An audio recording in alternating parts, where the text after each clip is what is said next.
कि हमें मैथमेटिक्स से फ़ैमिलियर हो जाए, जो basic math integration, differentiation, slope, हाँ, मैक्सिमा, मिनिमा इन चीज़ों पर मैंने कमांड करी। बिल्कुल। उसके बाद जो मेरा स्टार्ट हुआ काइनेमैटिक्स से, मैं ना पूरी मैकेनिक्स को बहुत स्ट्रॉन्ग करा और पूरी 11th-12th की फिज़िक्स में जो मैकेनिक्स वाला पार्ट है, हुँ, अगर वो किसी का स्ट्रॉन्ग है, तो बाकी physics is hmm. 50% difficulty of that.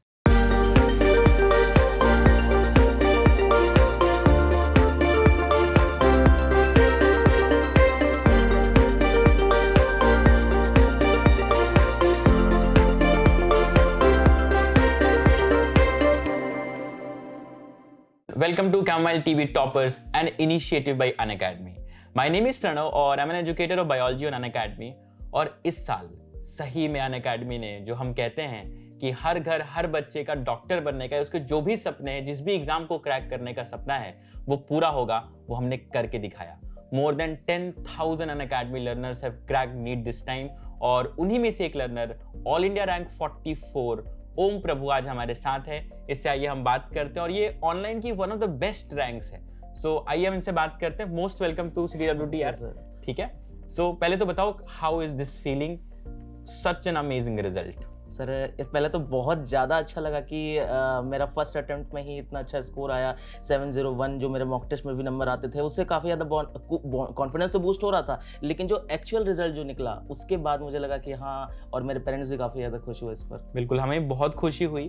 तो क्योंकि ये रिजल्ट बहुत डिफरेंट है, हम यूजुअली बहुत सारे बच्चे जो मतलब कुछ ऑफलाइन करे कुछ ऑन, तुमने कंप्लीटली घर पे बैठ के तैयारी करी है। Yes sir. और उसके बाद ये रिजल्ट निकाला है। पहले तो मुझे ये बताओ यार, ये डॉक्टर बनने का मन क्यों हुआ और कुछ क्यों नहीं, कहाँ से आई ये मोटिवेशन? तो सबसे पहले जो डॉक्टर का फील्ड है, जो मेडिकल फील्ड, सबसे ज़्यादा रिस्पेक्ट इंडिया में एक तो पुलिस या फिर नेवी को मिलता है, आर्म फोर्सेस को मिलता है, दूसरा डॉक्टर्स को मिलता है। तो वही जो मैंने सोचा कि ये फील्ड है, और दूसरा मेरी दीदी भी एक्चुअली एक डॉक्टर ही है, BDS अच्छा। डॉक्टर, तो मुझे उन्होंने काफ़ी ज़्यादा सपोर्ट किया। और मेरे भैया दीदी वैसे भी इंजीनियरिंग में IITs पहुंच चुके थे, तो मेरा बचा था, तो मैं एम्स के लिए मतलब पूरे घर पे अब इंजीनियर डॉक्टर्स हो गए। चलो हाँ। बहुत बढ़िया है, बहुत बढ़िया है। तो अब हम आते हैं कि how Unacademy helped you crack it.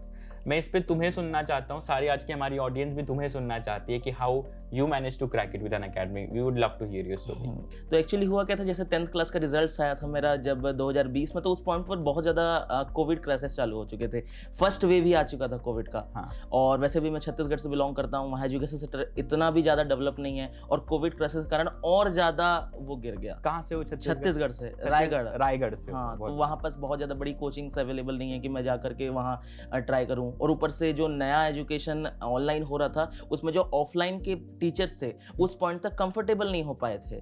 तो जो नॉर्मल टीचर्स कंफर्टेबल नहीं हो पाए थे, तो अच्छी एजुकेशन वो दे सकते हैं लेकिन ऑनलाइन डिलीवर नहीं कर पा रहे थे। बिल्कुल। तो उस पॉइंट पर मैंने देखा कि यार अनअकैडमी इतना अच्छा इंटरफेस ऐप का, इतने अच्छे एजुकेटर्स, चैट का सिस्टम, डाउट सॉल्विंग, ये सारी चीज़ें मुझे बहुत अच्छी लगी। इसके बाद मैंने अनअकैडमी का सब्सक्रिप्शन लिया अगस्त के टाइम में 2020 में। अच्छा, तो तुमने पूरी क्लास 11th और 12th अनअकैडमी के साथ ही करी है। सर। मुझे ये बताओ यार कि काफ़ी लोगों के मन में ये रहता है कि ऑनलाइन में तो बहुत डिस्ट्रैक्शन है यार, फ़ोन चला रहे हो, बाजू में किसी का मैसेज आ गया तो क्लास करते करते कहीं और पहुंच गए, है ना। और उसके बाद तुम्हें तो पता ही है कि काफ़ी है ना, जैसे मान लो यूट्यूब पे हम एक वीडियो देखना शुरू करते हैं, उसकी रिकमेंडेशन में एक वीडियो, फिर हम देखना क्या शुरू करते हैं और पहुंच कहाँ जाते हैं, ये वाली बात रहती है। तो ये डिस्ट्रैक्शंस को तुमने कैसे अवॉइड करा, बिकॉज तुमने सारी तैयारी ऑनलाइन करी है। हाँ, तो जो मेरे टीचर्स रहे उन्होंने मेरे पहले से बोल रखा था कि अपने मोबाइल के जितने नोटिफिकेशंस है उनको परमानेंट बंद कर देना। अच्छा। और यूट्यूब को डिसेबल करने के लिए डिसेबल करवा दिया था। और मेरे पास सिर्फ सोशल मीडिया पे व्हाट्सएप रहता था, जो मेरे स्कूल के मैसेजेस के लिए, बाकी इंस्टाग्राम, फेसबुक, ये सब मेरा अकाउंट मैं डीएक्टिवेट कर दिया था 11th क्लास से ही। मतलब एकदम त्याग करके तुमने तपस्या हाँ, करी है। हाँ। और उसका फल आज तुम्हारे सामने। बहुत बढ़िया। अब हम आते हैं थोड़ा सा सब्जेक्ट वाइज के ऊपर, ठीक है, क्योंकि सब जानना चाहेंगे कि इसका अप्रोच कैसे रहा। तो ओवरऑल सबसे पहले हम स्टार्ट करेंगे फिजिक्स से। तो कितना स्कोर रहा तुम्हारा फिजिक्स में? 180 आउट ऑफ 180। बहुत ही शानदार स्कोर है। और अब मुझे अप्रोच बताओ कि ये शानदार स्कोर तुमने खड़ा कैसे किया? हाँ, तो फिजिक्स में सबसे पहले बायो बच्चे काफी ज्यादा डरते हैं कि यार फिजिक्स डिफिकल्ट है। सबसे खौफनाक सब्जेक्ट होता है एक नीट एस्पिरेंट के लिए। तो वही तो मेरा तो एक्चुअली जब मैं 11th में आया था तो सबसे ज्यादा फेवरेट सब्जेक्ट मेरा फिजिक्स ही था। अच्छा। बायोलॉजी मेरा लास्ट प्रायोरिटी होता था, अगर मैं फिजिक्स पढ़ने निकलूं तो 6 घंटे बिना मैं थके पढ़ सकता हूँ। ये तो गलत बात है यार। चलो कोई बात नहीं। हाँ, तो लेकिन बायोलॉजी मेरा लास्ट में प्रायोरिटी था, उसके बीच में केमिस्ट्री आता था, तो फिजिक्स फर्स्ट प्रायोरिटी था। तो सबसे पहले स्टार्टिंग में जब 11th क्लास में आते हैं तो हमें फिजिक्स के अंदर मैथमेटिक्स की जरूरत होती है, क्योंकि mathematics is the way of expressing physics. We can not express any physics without mathematics. और 11th क्लास की 12th क्लास की मैथमेटिक्स भी यूज होती है नीट में, और हम जो पढ़े होते हैं वो 10th क्लास तक पढ़े होते हैं। तो वहां पर से एक स्टेप अप होने की जरूरत होती है, और जो कोचिंग के टीचर्स होते हैं वो काफी ज्यादा इसी में सपोर्ट करते हैं स्टार्टिंग के 2 महीने, कि हमें मैथमेटिक्स से फेमिलियर हो जाए। जो basic method, integration, differentiation, slope, maxima, minima, इन चीजों पर मैंने कमांड करी। उसके बाद जो मेरा स्टार्ट हुआ काइनेमेटिक्स से, मैंने पूरी मैकेनिक्स को बहुत स्ट्रॉन्ग करा, और पूरी 11th 12th की फिजिक्स में जो मैकेनिक्स वाला पार्ट है, अगर वो किसी का स्ट्रॉन्ग है तो बाकी physics is 50% difficulty of that. तो इसी कारण से मेरा लास्ट में फिजिक्स का जो स्कोर रहा था मॉक टेस्ट में भी 170, 175, और एट द एंड नीट में 180 आउट ऑफ 180। बहुत बहुत ही अच्छी बात बताई तुमने। और यार ये प्रैक्टिस और थियोरी, अगर मैं तुमसे पूछूं तो प्रैक्टिस वर्सेस थियोरी में तुम क्या प्रेफर करते थे फिजिक्स में? हाँ, तो सबसे पहले तो थ्योरी के बिना प्रैक्टिस नहीं हो सकती, प्रैक्टिस के बिना थ्योरी नहीं हो सकती। बिल्कुल, हाँ, दोनों एक पहलू हैं एक दूसरे तो के। हाँ, हाँ, वो भी जो मेरे नोट्स होते थे उसमें आप ऐसे डिफरेंशिएट नहीं कर पाएंगे कि यहाँ थ्योरी खत्म, यहाँ प्रैक्टिस चालू, या तो मतलब हर एक थ्योरी को एक्सप्लेन करने के लिए क्वेश्चंस होते हैं। बिल्कुल बिल्कुल। हाँ, और मेरे हिसाब से जब तक हम क्वेश्चन ना करें तब तक एप्लीकेशन नहीं सीख पाएंगे। और बिना एप्लीकेशन सीखे यार क्या ही फायदा है। बिल्कुल से। और हमें आइडिया भी नहीं लगता है कि हमें वो समझ में आया कि नहीं आया। बिल्कुल। हमें कोई लिखने के लिए गद्यांश थोड़ी आएगा एग्जाम में, हमें तो एमसीक्यू पेपर सॉल्व करना है। बिल्कुल बिल्कुल बिल्कुल। तो कोई बुक रिकमेंड करोगे फिजिक्स के लिए? कौन सी बुक्स तुमने प्रेफर करी? मुझे दोनों के लिए बताना, थियोरी के लिए भी, प्रैक्टिस के लिए भी। और इसमें एक चीज और इंक्लूड करना, how important is NCERT for physics. तो एक्चुअली क्या हुआ था, स्टार्टिंग में जब मैं आया था 11th क्लास में, तो मेरे पास एक बहुत ज्यादा टाइम था 11th का 12th का, तो उस समय से मैंने एससी वर्मा सॉल्व करनी चालू कर दी। अच्छा। और एससी वर्मा जो बुक है, माना कि स्टैंडर्ड बुक है फिजिक्स के लिए, उन्हीं लोगों के लिए जिनको फिजिक्स एक्चुअली प्यार होता है। खूबसूरत किताब है, वो पढ़ते पढ़ते खो जाते हैं। हाँ, तो थ्योरी भी तो मैं उसी से पढ़ता था, और उसके क्वेश्चंस भी किया करता था। और एक्सरसाइज के जो स्टार्टिंग क्वेश्चन होते हैं वो बेसिक कॉन्सेप्ट इतने अच्छे लेवल पे क्लियर कर देते हैं कि नीट के क्वेश्चंस उनके सामने बहुत ज्यादा इजी लगते हैं। हाँ, मतलब इतना ऊपर का तुम प्रैक्टिस करोगे तो ये तो बन ही जाएगा, ये वाली बात हो गई। ठीक है, कोई बुक और ऐसा तुमने प्रैक्टिस के लिए प्रेफर करी हो? हाँ, अनअकैडमी से सर जो मॉड्यूल्स देते हैं उन्हीं को मैं सॉल्व करता था, एक्स्ट्रा बुक्स वगैरह देने की कोई जरूरत नहीं पड़ी। तो मतलब सेल्फ सफिशिएंट है ये सारे कुछ। ठीक है, बहुत बढ़िया। तो फिजिक्स को लेके काफी अच्छी बातें तुमने बताई। अब हम आते हैं केमिस्ट्री के ऊपर। केमिस्ट्री को हम स्प्लिट करते हैं इनऑर्गेनिक, ऑर्गेनिक, फिजिकल में। तो यार जब मैं भी तैयारी करता था, और मेरे हिसाब से जब नीट एस्पिरेंट्स कोई भी तैयारी करते हैं, तो इनऑर्गेनिक एक बहुत दुख भरा सब्जेक्ट होता है। याद ही नहीं हो रहा यार, इतने फैक्ट्स है ना, और मतलब चलो ठीक है, कुछ कंसेप्ट्स वगैरह भी आ जाते हैं, मगर एंड ऑफ द डे रटना है बहुत। तुम्हें भी ऐसा लगता होगा? बिल्कुल। कैसे अप्रोच किया तुमने इनऑर्गेनिक को? किताबें क्या फॉलो करी तुमने, प्रैक्टिस कैसे करी, सब कुछ बताओ, और याद कैसे किया ये भी बताओ। राज है तो बता देना यहाँ पर। तो एक्चुअली क्या है, सबसे पहले तो पर्सपेक्टिव चेंज करना पड़ेगा केमिस्ट्री के लिए। अच्छा। हाँ, हमें पर्सपेक्टिव रखता है कि यार याद करना, रटना रटना रटना, अगर वो पर्सपेक्टिव पढ़ेंगे तो कभी याद नहीं होगा। अच्छा, point, you got a point. और वैसे भी इनऑर्गेनिक केमिस्ट्री में नीट में 50 क्वेश्चन 45 क्वेश्चन 50 क्वेश्चन आता है, 45 करने होते हैं। उसमें से 15 क्वेश्चन जो इनऑर्गेनिक के होते हैं, उसमें से 14 क्वेश्चंस कंसेप्चुअल होते हैं, और 1 क्वेश्चन याद करने वाला होता है।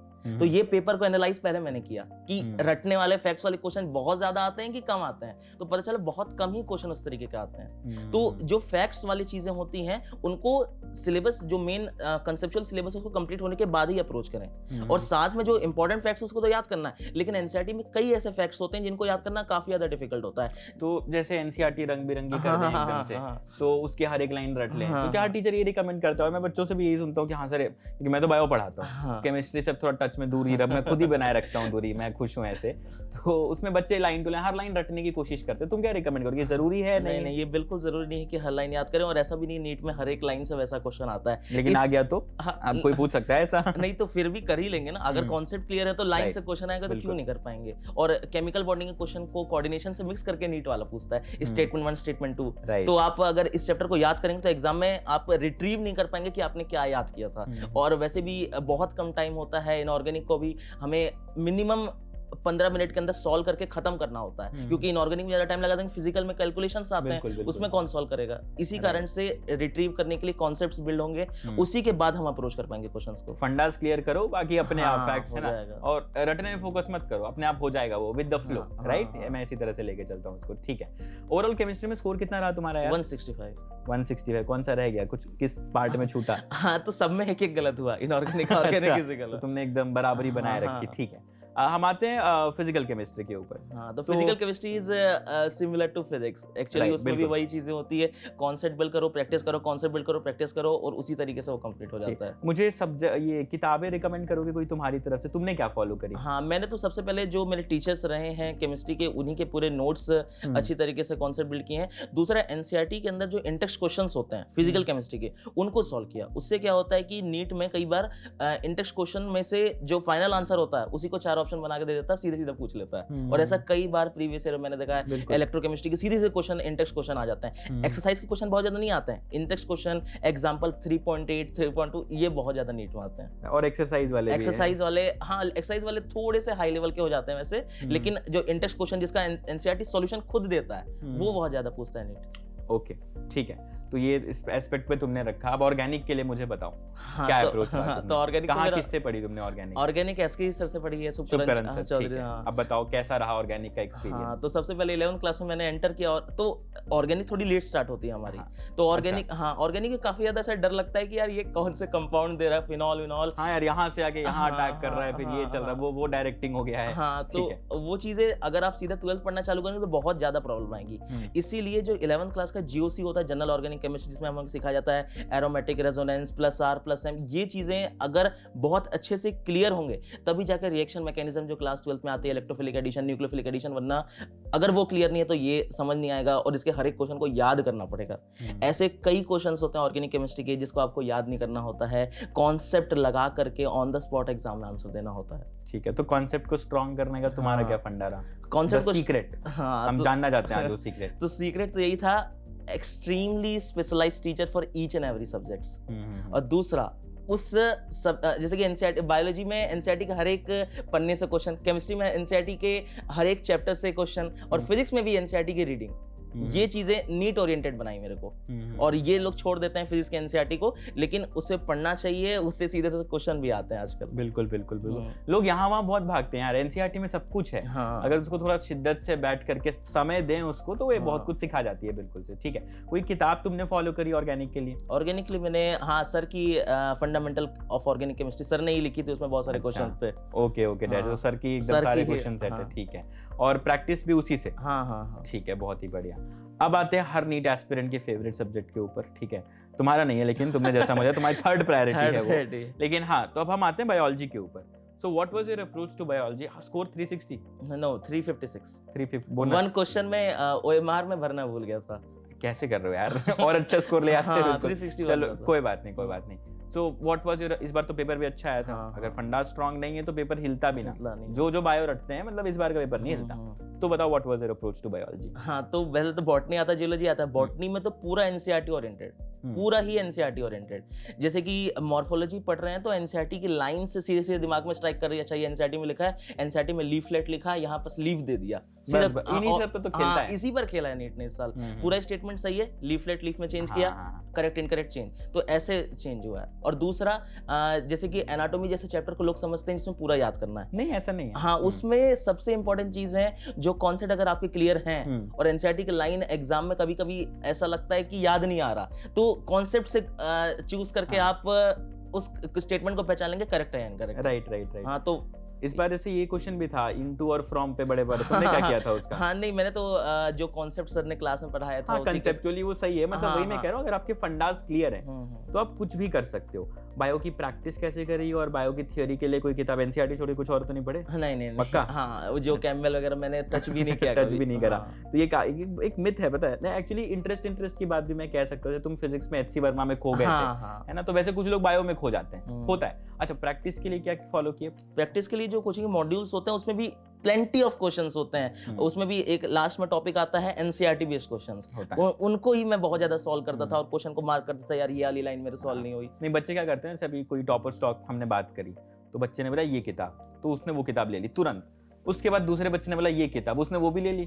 ऐसे करते करते किताबों का घर पे शोकेस बन जाता है, लेकिन सॉल्व कोई नहीं करता है बच्चा, बस वो रख लेता है घर पे। तुमने एक किताब प्रॉपर्ली रिलीजियसली फॉलो करी, मैं ऐसा कह सकता हूँ। ठीक है, तुम्हारी स्टोरी इसलिए भी इंटरेस्टिंग होती है क्योंकि तुमने 12th के साथ ही इस एग्जाम को क्रैक करो, ये बहुत बड़ी बात है जी सर। क्योंकि तुम जानते हो नीट में पंचवर्षीय योजना भी चलती है ना? लंबा लंबा चलता रहता है। तो तुम ये मुझे बताओ कि how are you able to manage school with coaching Unacademy flexibility देता है, क्या क्या रहा तुम्हारा ये हाँ, बताओ तो पहले। जो मेरा 12th क्लास का बैच एंथ्यूज बैच होता था ना, उसकी क्लासेस रात को लगाते थे 6 बजे से अच्छा। 5 बजे से। तो सर लोगों ने पहले ही शेड्यूल कर रखा था इस तरीके से उसी कि हिसाब से छूटे ना हाँ, कुछ। छूटे नहीं कोई क्लास। और मैं 7 बजे स्कूल गया, हाँ, आया तो सर ने जो फिजिक्स की क्लास सबसे पहले होती थी 4:15 से, तो उससे पहले फिजिक्स रिवाइज कर ली।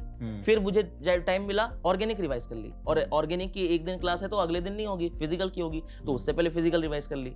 और रात को सोने से पहले सारे के रिवीजन करके क्वेश्चन प्रैक्टिस कर लिए। तो इस तरीके से मेरा पूरा दिन खत्म होता था। तो थोड़ा हेक्टिक नहीं हो जा रहा हाँ, यार ये? थोड़ा सा hectic दिन भर स्कूल जाओ। हाँ, नहीं स्कूल हर regular? दिन स्कूल नहीं होता था, मतलब वीक में ऑफलाइन। कोविड का टाइम था ना? कोविड का टाइम था, और यही तुमने उठा लिया फायदा फायदा पूरा। उठा लिया। और उसी में मेरे दोस्त लोग कहते थे कि भाई ऑफलाइन नहीं जा पाए तो कोविड की वजह से हमारा कम हो गया स्कोर। हाँ, नहीं वो तो आपदा को अवसर में बदलने की हाँ बात हाँ है। हाँ और तुमने जो मतलब अपॉर्चुनिटी को पकड़ लेना हाँ, चाहिए और उसको फुल्ली यूटिलाइज करना चाहिए। हाँ। ऐसा नहीं है कि ऑनलाइन से काम नहीं, मतलब बहुत अच्छा काम बन सकता है। दोनों ही अपने अपने जगह पर बेस्ट है बिल्कुल से। बोर्ड एग्जाम्स और नीट, तो एक्चुअली क्या होता है, बोर्ड के अंदर हमें एक क्वेश्चन आता है, उसमें 2 पन्ना लिखना होता है 3 नंबर के लिए, और नीट में सीधा क्वेश्चन आएगा, ऑप्शन में टिक करना होता है। तो यही फर्क है। हाँ, यही फर्क है। और एनसीईआरटी तो बोर्ड में भी आती है, एनसीईआरटी नीट में भी आती है। फर्क है कि वहां हमें बहुत बड़ी थ्योरीज लिखनी होती है, यहाँ नहीं लिखनी होती है। लेकिन अगर आपके कॉन्सेप्ट क्लियर है तो आप अपनी लैंग्वेज में अगर बोर्ड में लिख देंगे तो मार्क्स मिल ही जाते हैं। अभी जैसे तुमसे काफी लोग पूछेंगे कि भैया मेरा बोर्ड्स मैनेज नहीं हो पा रहा है, हाँ, बोर्ड्स के साथ मैं नीट कैसे दूं, मैं एक साल ड्रॉप, ऐसा ट्रेंड सा बन गया है। तुम क्या रिकमेंड करोगे ऐसे बच्चों को? हाँ, तो मैं भी पहले सर्च किया करता था बहुत पहले। अच्छा, हाँ, ओके। लेकिन मेरे को कभी इसका आंसर मिला नहीं, और मैंने खुद ही फिगर आउट किया कि करना कैसे है। और लास्ट मेरे केमिस्ट्री में जो बोर्ड में 100 और 100 आए। क्या बात है। हाँ, तो वही था कि अगर केमिस्ट्री के रिएक्शंस अगर आपको याद हैं, तो बोर्ड वाला चाहता नहीं है कि आप उसको पूरा एक्सप्लेन करें। नीट में भी रिएक्शन तो याद करना पड़ता है, हो सकता है नीट में फाइनल प्रोडक्ट पूछेगा, लेकिन रिएक्शन तो पूरी पता होनी चाहिए। बिल्कुल। बोर्ड के लिए भी वही है, रिएक्शन लिखना होता है, वहां फाइनल प्रोडक्ट पूछता है, अंतर थोड़ा सा ही है। हाँ, तो फंडा स्ट्रांग है तो कुछ भी कर लोगे, सीधी सी बात है। हाँ। वैसे कोई खास टिप नहीं है, बस पढ़ लो। यही टिप है पढ़ लो ढंग से। कि पढ़ लो शांति हाँ, से, ठीक है। अच्छा, एक और चीज बताओ, प्रिपरेशन टाइम में ना काफी बार क्या होता है, हम बहुत लेफ्ट आउट सा फील कर रहे होते हैं कि यार मान लो एक टेस्ट दिया हमने, मॉक टेस्ट दिया, नंबर नहीं आया अच्छे, लगता है अब हो गया यार, मेरे से नहीं होगा। ऐसा कभी फेज आया तुम्हारा? तो 11th क्लास में पहले तो नहीं, पहले एक चीज मुझे बताओ, लोवेस्ट स्कोर कितना था तुम्हारा पूरे प्रिपरेशन टाइम में? तो सच होता ना एकदम। हाँ, तो 510 520 तक गया है लोवेस्ट। ठीक है। तो अब मुझे बताओ, ऐसे सिचुएशन में घर वाले डांटते तो नहीं थे? नहीं, घर वाले से डांटते नहीं थे। एक्चुअली घर वालों को स्कोर बाद में पता चलता था। अच्छा, घर पर तो स्कोर नहीं बताया तुमको? नहीं, घर नहीं होता है। उनके पास मैसेज भी आ जाता था पेरेंटल करके कि आपके ईमेल आईडी पर मैसेज आता है कि ओम प्रभु का इस मॉक टेस्ट में इतना स्कोर आया है। हाँ, तो उनसे पहले मैं ही चेक कर लेता था। तो मुझे पता चल जाता। और उसका मेन रीजन था कि कभी कभी स्कोर कम आने का रीजन था कि जैसे कि कोई 3 चैप्टर पढ़ा है और मेरे उसकी क्लासेस मिस हुई, तो डेफिनेटली मॉक टेस्ट तो मैं दूंगा, कभी छोड़ूंगा नहीं, लेकिन उसमें स्कोर कम आते थे। तो तुमने छोड़े नहीं कभी, भले सिलेबस ना हो? हाँ, सिलेबस नहीं हो तो क्या हो गया, 600 आ जाएगा, 500 आ जाएगा, 400 आ जाएगा, इससे थोड़ी नीट में कोई फर्क पड़ने वाला है। बिल्कुल। और ये बहुत अच्छी बात है, यू रिमेन कंसिस्टेंट। हाँ, कोई मॉक टेस्ट मैंने छोड़ा नहीं। अनअकैडमी में से बहुत सारे मॉक टेस्ट होते हैं, बहुत। हाँ, 15-15 दिन में, एक हफ्ता में मॉक टेस्ट लिए जाते हैं। हाँ, तो तुमने सारे मॉक्स अटेंड करे। लो स्कोर पे कभी ऐसा डिमोटिवेटेड सा फील हुआ? हाँ, बहुत बार डिमोटिवेटेड सा फील हुआ। क्या मोटिवेशनल वीडियोस फॉर नीट? जो मेरे फिजिक्स के प्रतीक जैन सर थे, उन्होंने बिल्कुल मना कर रखा था कि कभी यूट्यूब पे मोटिवेशन वीडियो देखना ही नहीं है। बिल्कुल नहीं। हाँ, बिल्कुल इसकी मनाही है। देखो, मोटिवेशन टिकता भी नहीं है ना। मोटिवेशन मतलब एक दिन में तुम्हें पीक देगा, लेकिन आगे मेंटेन कौन करेगा उसको? तो तुम खुद करोगे ना। तो वो वाली बात होती है। चलो, बहुत बढ़िया लगा। अच्छा, इसके बाद हम आते हैं, हम exam day, the D day के ऊपर आते हैं। सो प्रेशर तो बहुत होता है, बहुत ज्यादा। और फिर बोर्ड दे के निकले, आजू बाजू वाले बोलते रहते हैं, कुछ पड़ोसी जबरदस्ती आके बोल जाते हैं कोई बात नहीं, एक बार नहीं हुआ तो अगली बार दे देना। ऐसे भी बोल के जाते हैं लोग, है ना। तो इस सिचुएशन को तुमने, मान लो लास्ट 10 दिन की अगर मैं बात करूं, तो how were you able to manage it? तो लास्ट 10 दिन में तो सबसे पहले तो मेरा ये था कि पूरे सिलेबस का 3-4 बार रिवीजन हो जाए। 3-4 बार? कैसे किया तुमने ये? इसके बारे में लर्नर्स को बताओ यार। हाँ, तो सबसे पहले आता है कि मैं सब्जेक्ट वाइज बताता हूँ। फिजिक्स के अंदर मैंने कभी भी शॉर्ट नोट्स नहीं बनाए, क्योंकि सर का जो फिजिक्सोलिक पॉइंट होता है उसी पर हर चीज कवर हो जाती है। तो पन्ने पलटे देखा, तो Newton laws of motion 3 minute, अगला चैप्टर 5 मिनट, इस तरीके से फिजिक्स मेरी 3 घंटे के अंदर पूरी रिवाइज हो जाती थी, बहुत बढ़िया। पूरी की पूरी। अब अगला आता है केमिस्ट्री के अंदर ऑर्गेनिक केमिस्ट्री। ऑर्गेनिक केमिस्ट्री में मैंने शॉर्ट नोट्स तो बनाए थे, लेकिन उसे आंख बंद करके ही मैं रिवाइज कर लेता था कि यार ये चीज है। कैसे रिवाइज कर रहे थे? ऑर्गेनिक इस पे थोड़ा स्ट्रेस डालो, इस पे हम ज्यादा जानना चाहेंगे। तो एक्चुअली क्या होता है कि जो हमें सुखकरण चौधरी सर है वो इस तरीके से पढ़ाते हैं कि पूरा एक पैटर्न बनता है, एक स्टोरी लाइन बिल्ड होती है। हर एक चैप्टर की स्टार्टिंग में स्टोरी लाइन स्टार्ट होती है और खत्म होती है। जैसे कि केमिस्ट्री इन एवरीडे लाइफ में सर ने बताया, और पॉलीमर के अंदर सर ऐसा बताते थे कि अगर तुम बड़े सर ऐसे ही चालू करते थे कि बेटा अगर तुम्हारा सिलेक्शन हो जाएगा, तुम ऐसे जगह बड़े सिटी में जाओगे और अपने मम्मी पापा से बोलोगे कि पापा बाइक दिला दो, तो जो बाइक का चक्कर रहेगा उसमें इलास्टोमर रहेगा। इस तरीके से सर ने याद करवाया, तो पूरी तरीके से वैसे ही रिवाइज हो जाता था। ऑर्गेनिक केमिस्ट्री में तो कभी कॉपी खोलने, हालांकि मेरे पास पूरी रिएक्शन मैकेनिज्म के भी नोट्स थे, लेकिन उसको मैंने बहुत ज़्यादा रिवाइज नहीं किया। जो आंख बंद करके रिवाइज हुआ और एनसीईआरटी में जो मैंने रिएक्शंस को ऐसे सर्कल मार रखा था, उन्हीं को मैंने रिवाइज किया। अगला आता है इनऑर्गेनिक केमिस्ट्री। इनऑर्गेनिक केमिस्ट्री को रिवाइज करने का तरीका थोड़ा अलग था। मैं ज़्यादा से ज़्यादा क्वेश्चन प्रैक्टिस करता था रैंक बूस्टर्स के, जिससे मेरे कॉन्सेप्ट अपने आप ब्रश अप होते थे इस चैप्टर के मिक्स होके उस चैप्टर से। और फिजिकल केमिस्ट्री में तो क्वेश्चन किए तो उसी कारण। और बायोलॉजी में बहुत ज़्यादा इंपॉर्टेंट है, लास्ट में बायोलॉजी को रिवाइज करना बहुत ज़्यादा हेक्टिक हो जाता था मेरे लिए। इतना ज़्यादा हेक्टिक होता था कि ऐसा लगता था कि इतना सारा बायोलॉजी मैं एक दिन में कैसे रिवाइज कर लूंगा। और नीट से पहले बायोलॉजी को रिवाइज करके नहीं जाएंगे तो एग्जाम में स्ट्राइक नहीं करेगा कि यार क्वेश्चन किस चैप्टर का है। राइट। हाँ, तो बायोलॉजी को मैंने क्या किया था, 2 पार्ट में डिवाइड कर रखा था। एक ऐसा बायोलॉजी का पार्ट होता है जिसे कहते हैं एनसीईआरटी, मतलब एनसीईआरटी के बाहर से आना नहीं है। दूसरा होता है हाईली कंसेप्चुअल पार्ट। जो हाईली कंसेप्चुअल पार्ट थे उसकी मैंने नोट्स ही रखे थे, और नोट्स के बीच में एनसीईआरटी की जो लाइनें थी उनको ऐड कर रखा था। लेकिन जो दूसरा वाला पार्ट होता है प्योरली एनसीईआरटी, उसमें मैंने नोट्स के एक्स्ट्रा पॉइंट एनसीईआरटी में ऐड किए थे। तो ऐसा कभी नहीं होता था। इसमें हमारे लर्नर्स के लिए बाइफरकेट कर दो कि कौन से हाईली कंसेप्चुअल रखे थे, वो चैप्टर्स ही बता दो। तो जेनेटिक्स के दोनों चैप्टर होते हैं, प्रिंसिपल और मॉलिक्यूलर बेसिस, और यही दोनों चैप्टर डीएनए फिंगरप्रिंटिंग को बिल्ड करता है आगे जाकर के बायोटेक्नोलॉजी से, एप्लीकेशन से। ये एक ऐसा पार्ट है जिसमें नीट में 20 से 25 क्वेश्चन सीधा आते हैं। और इस बार इतना एक शानदार सवाल आया था, वो तुमने देखा होगा, वो शायद मेसेल्सन साल के ऊपर एक क्वेश्चन आया था। वो कितना कंसेप्चुअल और कितना बेहतरीन सवाल था। अगर तुम्हारा कंसेप्चुअल बिल्टअप नहीं है तो वो तुम नहीं कर पा रहे हो। लैक ऑफ प्रॉन के ऊपर भी म्यूटेशन पर क्वेश्चंस दिए थे। एप्टीट्यूड बेस्ड क्वेश्चन ज्यादा डाल रहे थे उन चैप्टर से ही। मैं पर्सनली बहुत खुश हूँ, 2 साल से हमारे बायोलॉजी सेक्शन को कम भाव मिल रहा है। इस साल हल्के में ले रहे थे, बोलते हैं। जितने लोग हल्के में ले रहे थे अब उनको ये समझ में आ गया कि हाँ भाई बायो अच्छे से पढ़ना है और कंसेप्चुअल है। कुछ लोग ये भी बोल के निकाल ये तो पढ़ लेंगे, हाँ ये 360 तो मुट्ठी में, बाकी देखो ये बाकी देख लो, है ना, फिजिक्स ही रैंक निकाल देगी। तो चलो, बहुत ही सही स्ट्रैटेजीज तुमने हमारे सामने रखी। अब मुझे ये बताओ कि एग्जाम वाले दिन कोई पेपर अटेम्प्टिंग की सीक्रेट स्ट्रैटेजी है तुम्हारे पास कि पहले फिजिक्स फिर केमिस्ट्री फिर बायो? तो सबका एक्चुअली अलग अलग ही होता है। ऐसा जरूरी नहीं है कि आप केमिस्ट्री से चालू करो, बायोलॉजी से चालू करो, फिजिक्स से चालू करो। वैसे मैं मॉक टेस्ट तीनों तरीके से देता था। जो लास्ट के 1 महीना था ना, तो मैंने 60 मॉक टेस्ट दिए, तो उसमें से 20 मॉक टेस्ट फिजिक्स से चालू। 60 मॉक टेस्ट दिए? हाँ, हर दिन में 2 दिया करता था। अच्छा। तो हाँ, तो स्टार्टिंग में सबसे पहले मैंने फिजिक्स से चालू किया, क्योंकि फिजिक्स मेरा फेवरेट सब्जेक्ट भाई, वो तो खत्म कर ही लूंगा। फिर केमिस्ट्री से चालू किया, फिर बायोलॉजी चालू किया। लेकिन ओवरऑल देखा कि बायोलॉजी से चालू करने पर कॉन्फिडेंस बिल्ड हो जाता है। अगर आपका 1 घंटा बीता है एग्जाम में और आपको लग रहा है कि मैंने 400 नंबर ऑलरेडी स्कोर कर लिए, तो आगे तो हाँ चिल हो जाते हैं, हाँ आराम से कर रहे हैं। लेकिन फिजिक्स में ऐसा नहीं होता। कई बार फिजिक्स में सामने ही लेंदी क्वेश्चन। हाँ, मेरे को फिजिक्स आती है, लेकिन ऐसा नहीं है कि सारे क्वेश्चन जल्दी होंगे। कई क्वेश्चन देख के पता चल जाता है कि ये लेंदी है, इसमें आपको डिफरेंशियल इक्वेशन सॉल्व करनी पड़ेगी, इसमें आपको क्वाड्रेटिक इक्वेशन सॉल्व करनी पड़ेगी। क्वाड्रेटिक सॉल्व करने के बाद ही आंसर निकलेगा। काइनेमेटिक्स क्वेश्चन का है, बिना क्वाड्रेटिक सॉल्व किए नहीं निकलेगा आंसर। तो इस कारण से मैंने फिर बायोलॉजी को, केमिस्ट्री को और फिजिक्स को। लेकिन इस साल नीट में उल्टा हो गया। इस साल जो पहले बायो किया बायो ही करते रह गए। हाँ। तो इस साल तुमने नीट में कैसे अटेम्प्ट किया? मैंने बायो ही किया था करने। पहले बायो, तो टाइम मैनेजमेंट हो गया था। हाँ, तो जनरली मैं मॉक टेस्ट में ओएमआर के साथ 30 मिनट में कर लेता था, 35 मिनट कर लेता था बायोलॉजी। लेकिन इस बार 50 मिनट लग गया। तो स्टार्टिंग में मेरे को लगा कि मैं बहुत ज्यादा पीछे हो रहा हूँ। फिर केमिस्ट्री में आया, केमिस्ट्री बहुत ईजी नहीं थी, जो फिजिकल केमिस्ट्री के क्वेश्चन। लेकिन अब की फिजिक्स ने थोड़ा फिजिक्स आसान आया तो वो तो खत्म हो गया। तुमने ऐसे ही बोला ये पेपर आया। हाँ, तो बहुत डर लग रहा था भाई, इतना आसान क्वेश्चन 2 बार सॉल्व किए, कहीं मेरा 3 + 2 5 के मतलब 6 ना हो जाए। कभी कभी ज्यादा आसान होता है, लगता है हम ही गलत ना हो गए, इतना जल्दी कैसे बन जा रहा है। बिल्कुल। तो ओवरऑल अप्रोच तुम्हारा, और ये मेरे हिसाब से हर बच्चे को अपना खुद का अप्रोच डेवलप करना चाहिए, वो बहुत बेटर रहेगा। क्योंकि किसी एक की सेट स्ट्रैटेजी हो सकती है, जैसे आज आप ओम की स्टोरी सुन रहे हो, कल को आपकी स्टोरी कुछ और हो और आप उस स्टोरी के साथ आप एक शानदार स्कोर के साथ आगे बढ़ो, तो कल को आप यहाँ बैठे होगे, है ना? सीधी सी बात है, everyone has a different way and everyone has a unique way to crack it, right?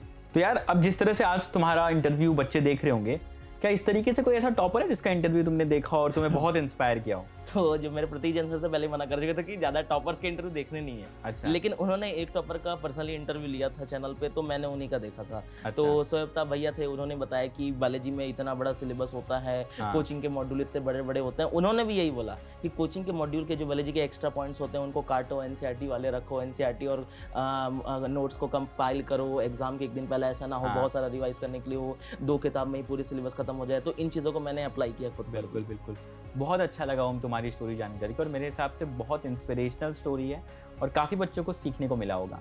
एक message for all our learners out there, और ये मैसेज उन सभी लर्नर्स के लिए भी एक बताना है जो बच्चे ऑनलाइन तैयारी कर रहे हैं, है ना, और जो इस साल बोर्ड्स के साथ है, जो भी नीट अपीयर होने वाले। One message to all our learners. तो सबसे पहले तो ये नीट एग्जाम का एक फोबिया क्रिएट हो चुका है मार्केट में कि 18 से 20 लाख बच्चे बैठते हैं और उसमें से हमें अच्छा एम्स कैसे मिलेगा।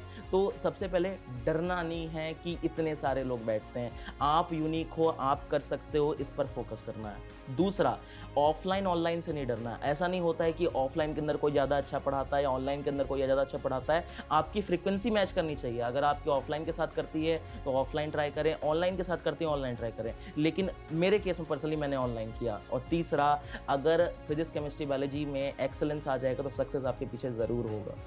बहुत अच्छा लगा हम तुमसे बात करके। Thank you so much for your time and thank you so much for being here, and will be making sure कि आप और भी बहुत सारे अनअकैडमी लर्नर्स के साथ मिले जिन्हें बहुत शानदार स्कोर के साथ इस साल इस एग्जाम को क्रैक करा है। अगर आपको ये वीडियो बिल्कुल से पसंद तो आया ही होगा, मुझे लग रहा है, तो तुरंत इसे लाइक कर दें। आपका कोई भी फीडबैक, आपका कोई भी सवाल है, जरूर से down in the comment section, और वीडियो को सब तक शेयर करें, because this is one story that I want कि आप सब तक पहुंचाएं, everyone should listen to it and get inspired. So let's crack it.